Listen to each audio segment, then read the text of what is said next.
26 предприятий республики привезли свою продукцию на агрофестиваль. За право называться самым качественным, экологически чистым товаром они будут бороться в 74 номинациях. Мы уверены, что нам удастся доказать, что наша продукция одна из самых качественных в нашей стране. Кроме этого, в рамках этой выставки планируется подписать соглашение с поставщиками оборудования, химпрепаратов, с поставщиками сельхозтехники и так далее. Где-то нам, я уверен, удастся зафиксировать цены, где-то удастся договориться о скидках. И, в общем, деловая программа очень насыщенная. Кроме этого, очень много круглых столов, разных совещаний, и где тоже наши представители будут активно участвовать. Передовые разработки, цифровизация агропромышленного комплекса, достижения сельскохозяйственной науки. Это и не только успели обсудить сегодня в павильоне Минсельхоза. Также в повестке фестиваля эффективное вовлечение в оборот земель сельхозназначения и развитие мелиоративного комплекса страны. Мы сейчас рассматриваем реализацию новой программы по вовлечению земель в оборот и по развитию мелиоративного комплекса. Она стартует в стране со следующего года. И как раз региональная команда вместе с Министерством сельского хозяйства занимаются детальными планами по такой программе.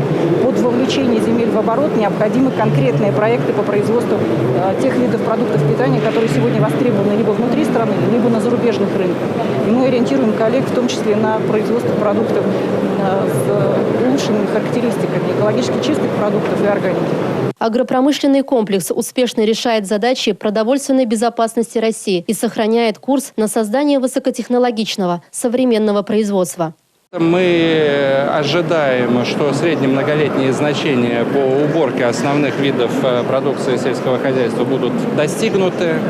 По ряду культур мы рассчитываем на то, что выйдем на достаточно неплохие показатели. Это овощи закрытого грунта, это плоды и ягоды, это масличные культуры.